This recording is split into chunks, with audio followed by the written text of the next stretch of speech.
Hey everyone, what's up? Welcome back to my channel. Did Kody forget he's on TV? I'm watching the premiere of season 19 and just hit the part where Cody's talking about Janelle and Christine. He says something like, "If they trash me to the press, I can't imagine what they say to our children." Hey genius, they're not trashing you. They're just talking about how their relationships with you fell apart and what it was like being with you. And even then, when the news of the breakups first hit, the focus was mostly on their lives moving forward, not on taking you down. It's almost like he forgets that he's been on TV for almost 2 decades and that his ex-wives don't need to trash him. He does that perfectly fine all by himself with the way he acts. And hello. Kody, most of your kids are either grown or nearly grown. They can form their own opinions about you. Your ex-wives aren't the ones alienating you. You're doing that all on your own. Knowing this footage was filmed in 2022, I really hope he's not still stuck in this paranoid delusion where he thinks his ex-wives are trying to ruin his reputation. He did that to himself. It's like when you tell your wives you're no longer attracted to them and don't want to be married. It's not a surprise when they decide to divorce you.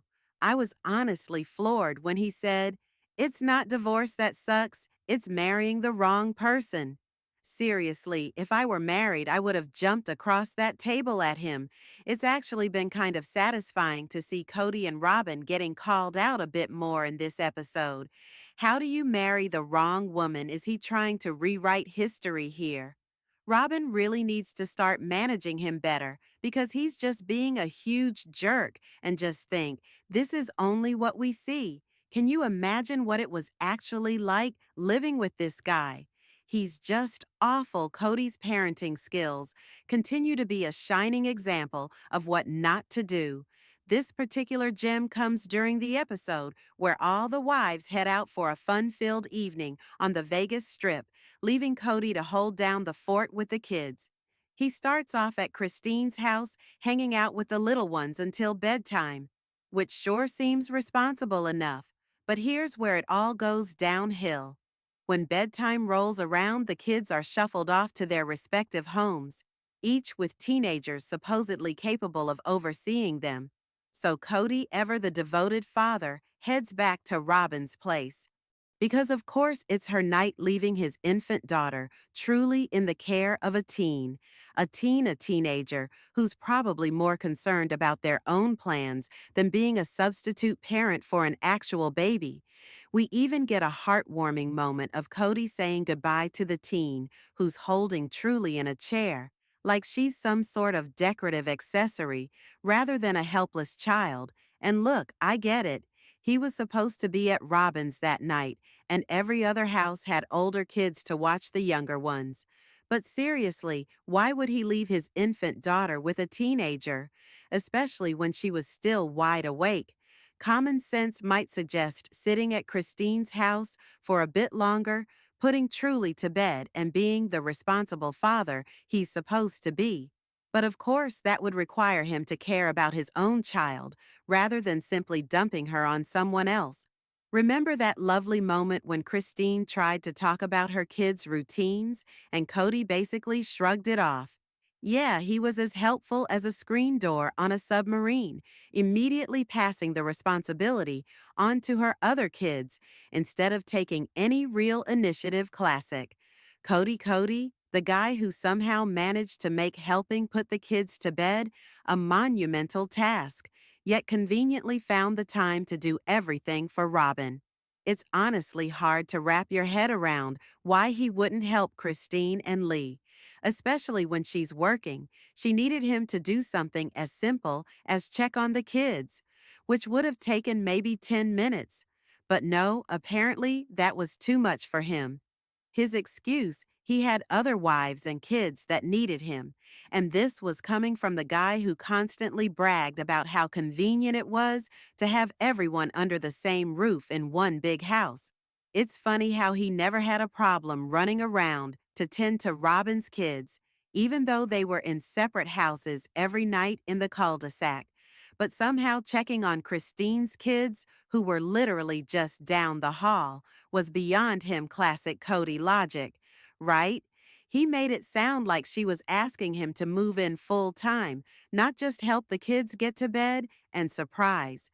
Surprise she wasn't his favorite, so she didn't get any of that active and involved dad treatment. He likes to claim he's this amazing father, but his actions scream otherwise. Polygamy and his packed schedule were just his go-to excuses to dodge anything remotely inconvenient.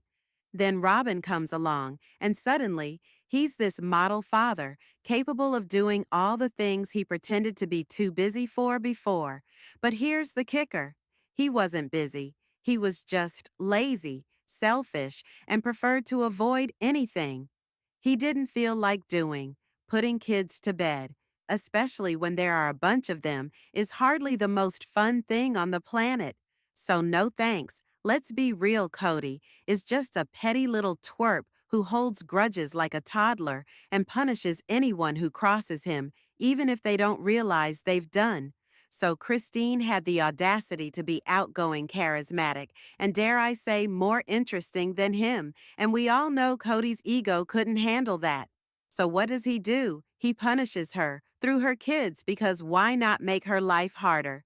Season 15, Episode 2, What a Goldman of Drama. This is the episode that somehow manages to be both hilarious and cringeworthy at the same time. So picture this: the adults, for reasons I can only assume, were driven by the production company's desperate attempt to give the Darkers a reality show, head off on a road trip to Utah. And of course, no one is thrilled about the idea of being crammed into a single vehicle for hours. But you know who's really not happy about it, Kody? It absolutely kills him. And as the clock ticks down and they're late, they shove everything into Christine's SUV, and surprise Christine takes full advantage of this little opportunity to casually roast Kody the entire time. It's glorious. Kody, in return, gets even grumpier and twitchier, which honestly is like comedy gold.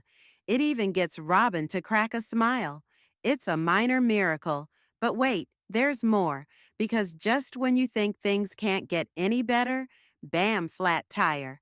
Guess who's the target of more? Christine snark. Yep, it's Kody again, and it's absolutely hilarious. Finally, they make it to the Dodgers' place, and Joe, with his three wives, sits down with the group. The topic of one house, one family comes up. One of the Dodger wives starts talking about her bond with the kids, who aren't her biological children. And hold up here, it comes Robyn in a rare moment of clarity. Gets real. It really pricked my heart, she says, because I know what it's like to not have that. And then, in a rare moment of true self-awareness, she adds, I'm just gonna be frank here. I'm like a stepmom. I will always want and promote those relationships as much as I possibly can, but it has been a source of sadness for me.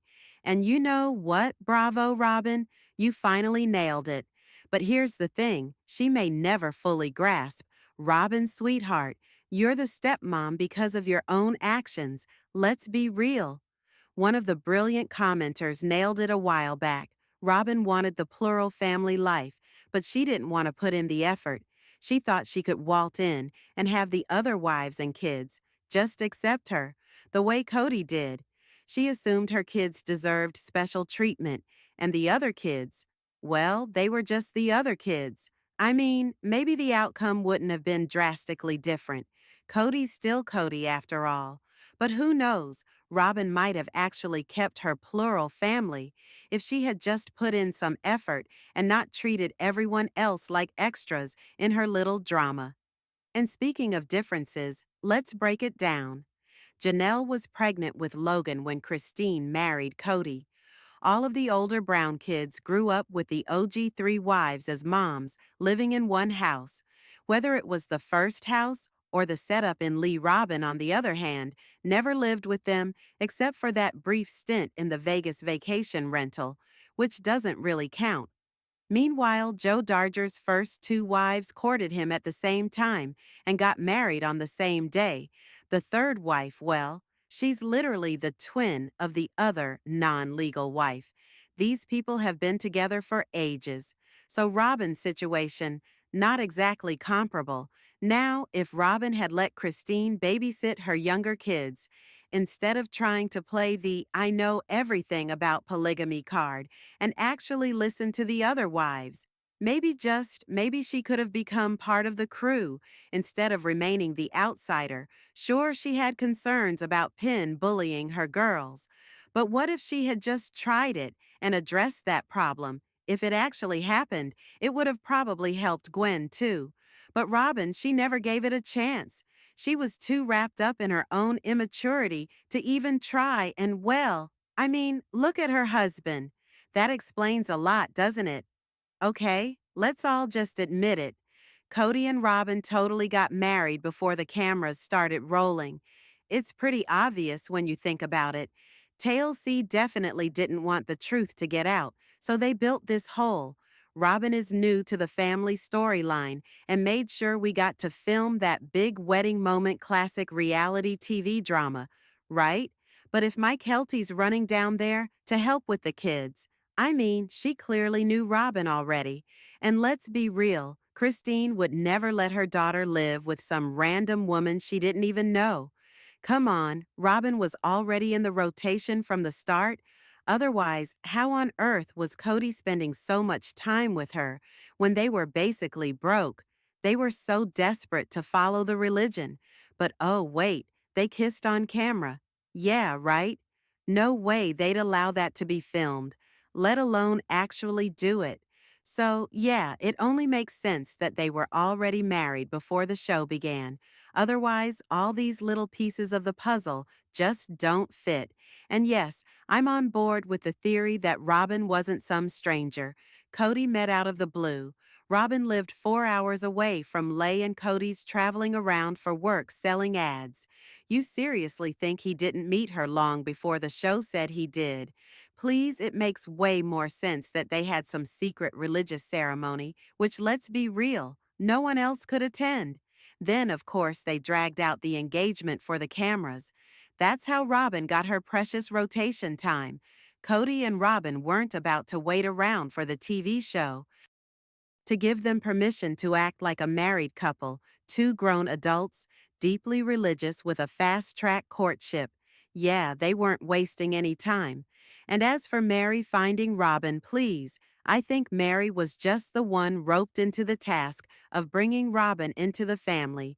The first three wives. Yeah, they looked thrilled about the idea of adding someone new. They clearly had zero say in the matter. Kody wanted it. So Kody got it. Christine flat out said she didn't want another wife. Janelle was like, we can't even afford 4 more mouths, plus Robyn's debt and Mary. Her ring was melted down. What choice did she really have, this theory? Though it actually makes sense, it explains so much of the awkwardness from the first season. The timeline was all over the place, and it was shot out of order. There's even a group photo from the early days where Robyn's already in the picture with the OG wives, and Mary still has long hair. This wasn't filmed at the start of the show. Gwen even admitted that whole scene about asking Robyn to join the family was totally a recreation look. I can't prove it, but I absolutely believe Kody and Robyn had a private ceremony before their big televised wedding. At this point, I wouldn't be shocked if a tell-all interview or book eventually confirmed it. But here's where I put on my tinfoil hat. I wonder if Kody and Robyn had some kind of secret ceremony without the OG3 even knowing about it. Just think about it. They could have done that to avoid any guilt about having marital relations. Wouldn't surprise me one bit. He actually said that just caught the new episode. And in the trailer for the rest of the season, he has the audacity to say, blame yourself if I don't love you. Seriously, this guy is a walking joke out of all the ridiculous things that have come out of his mouth. This one should have been the final straw. I mean, even number 4 should have been like, wow, you are completely out of your mind, I'm done. But nope, here comes the clingy behavior again. If he had said something like, Blame yourself if I'm broke now.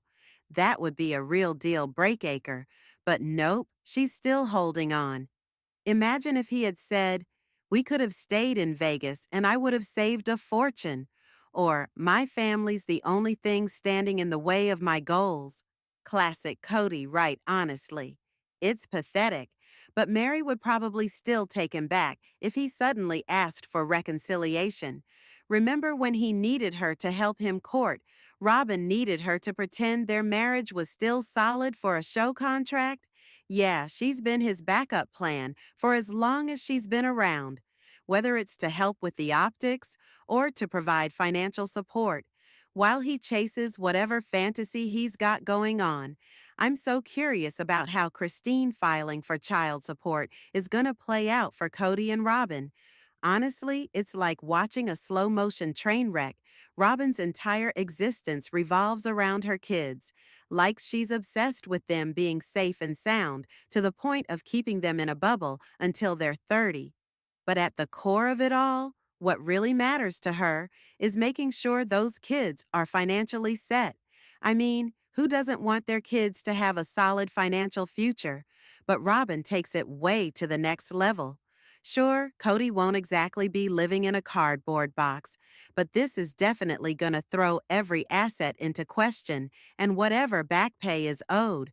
Oh, it's going to sting hard. And let's not even get started on the financials being laid bare for everyone to see. That's got to be a nightmare for them. Kody won't even answer simple questions this season, which is kind of a clue that he knows things are unraveling once that show money dries up. Robyn's bouncing. She might try to sell a Robyn single life spinoff, but good luck with that. She's the most hated person on that show.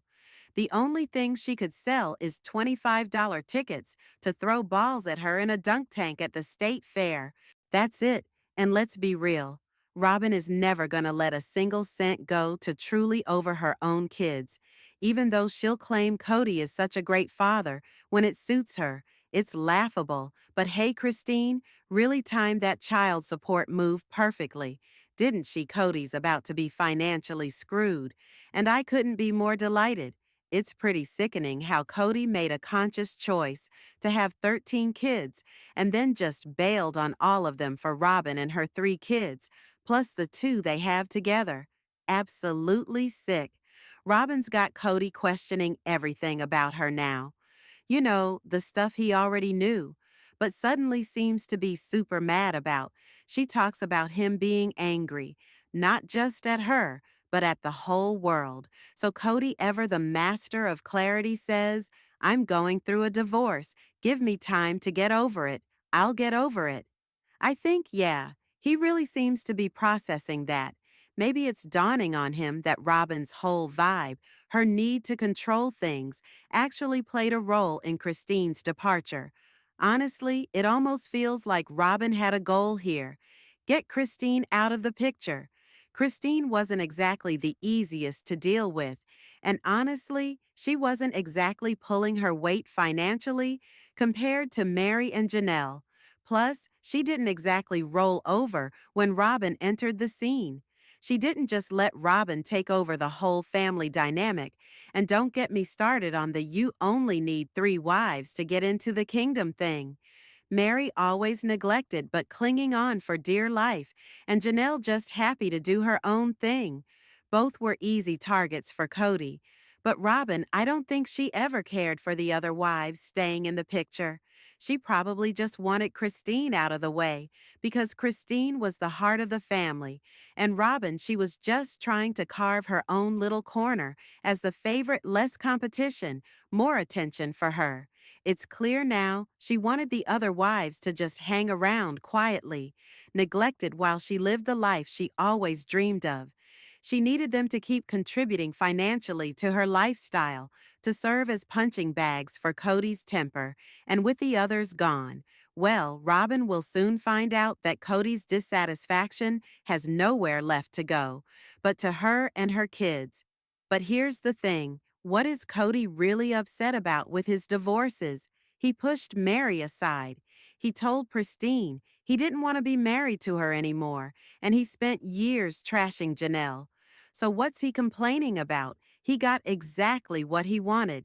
But of course, the whole thing reeks of a setup. Kody and Robyn seemed to have this whole move to Flagstaff thing planned, and the goal was simple: get access to the original Wise money and distance themselves from the family assets. Robyn pretended to not want to buy a house, and bam! Suddenly she had all the money and no house to build. Convenient. Right then came the whole, "I'm not attracted to her anymore" routine, like he was trying to make it easier to abandon the relationship on camera. It's all so staged, and let's not forget Dayton getting his own RV. So much for family unity. Here's the kicker though: Kody's married to Robyn now, which makes it even harder for him to justify taking money from his other wives and giving it to her. He's legally bound to Robyn, so where's his excuse for the whole taking from the single wives to support his new wife thing? It's not gonna fly in court, especially with all the kids involved. Talk about a mess of bad decisions. Let me know what you think in the comments. Don't forget to hit that like button and subscribe to my channel. I'll see you in the next video. Take care, and much love to you all.